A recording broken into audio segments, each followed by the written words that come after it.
Hello and welcome to the fifth video on our series on the cash in advance model. In this video, we're going to finalize the analysis of the equilibrium of the model by thinking about inflation, which was the original topic of this series of videos, but somehow we've managed to solve the whole model without actually talking directly about it. So let's actually look at where inflation shows up. It's been there all along because inflation is just going to be defined, as always, as the change in prices. This is the original price level, the nominal price level.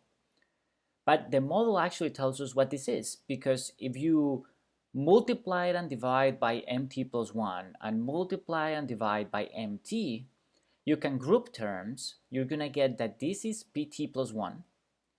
This is going to be pt, or more clearly 1 over pt, mt plus 1 over mt. You know that in equilibrium that has to be equal to 1 plus alpha. That is the money growth rate implied by the monetary rule of the government. Then just reorganizing is going to give you 1 plus alpha times pt plus 1 over pt.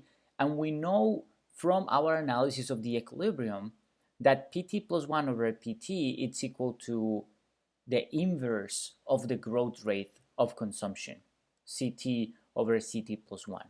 So we can actually write the inflation rate, 1 plus the inflation rate in period t plus 1, as the ratio of the growth rate of money to the growth rate of consumption, or if you will, the growth rate of demand.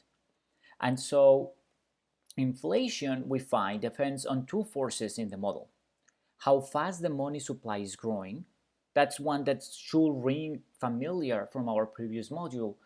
We know that more cash in circulation, given some demand, is going to increase prices. Less cash and negative alpha, it's going to require prices to go down to satisfy demand.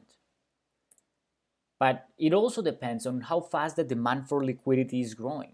If consumers need more cash to conduct transactions, say purchase consumption, then prices are going to have to adjust. Basically, a higher growth rate of consumption, given some money supply, decreases the prices because more transactions have to take place with the same money. The opposite happens, of course, if the growth rate of consumption is low. And so this actually gets us a relation that the model implies between what's happening to productivity that's going to affect consumption. Remember that consumption in equilibrium is equal to z times n, to total output. So changes in productivity are going to increase or decrease consumption. That's going to have an effect of inflation because the money supply is not changing in response to these changes in money demand. A nice exercise is for you to think what happens as productivity goes up or down. You can assume that when productivity goes up, consumption goes up as well. What's going to happen to inflation, and thus what should happen to alpha if you wanted to counteract inflation and maintain prices stable, as is the mandate of most central banks around the world. So that's a nice exercise, but it really highlights how there is this relationship between inflation rate, the aggregate demand of the economy, and the growth rate of the money supply.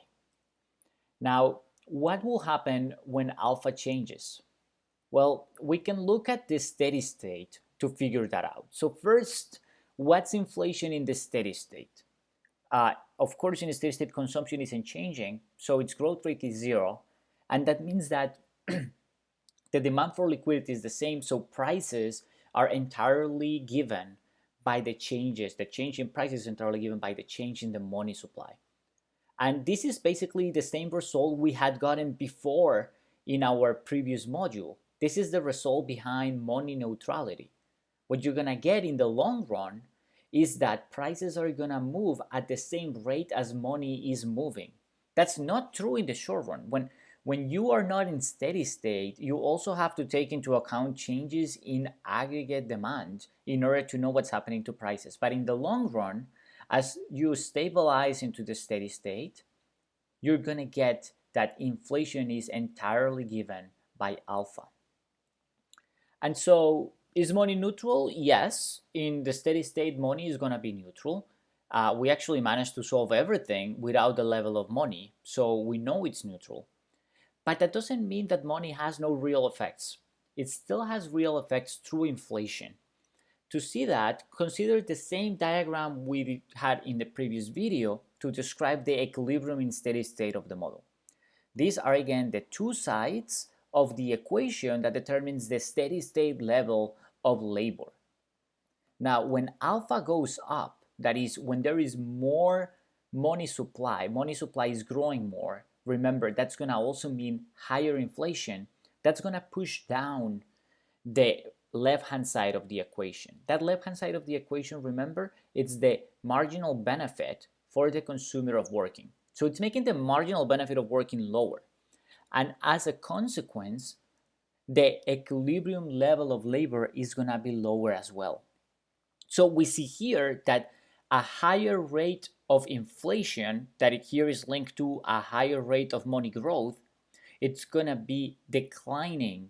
It's going to mean that the equilibrium level in steady state of labor is declining. If you have a lower, excuse me, if you have a lower steady state value of labor, then you also have a lower state value of consumption. So why is that? Inflation seems to be bad in this economy. Printing more money seems to be bad, but why exactly? We actually already know. We discussed it when we were thinking about the three key first-order conditions of a consumer: labor, money, and consumption. So let's go through it. There is a distortion generated by inflation, and it goes like this. Agents use money to transfer resources across periods. But money loses value between periods because of inflation. Turns out this affects the value of labor income. That's basically what I was mentioning here when we were saying that this line, the blue line, is going to go down. That's the marginal value, that's the marginal benefit of working. Well, the value of that labor income goes down because labor income needs to be saved as cash to be spent in the future. But if there is more inflation, then you reduce the value of labor income used in the future.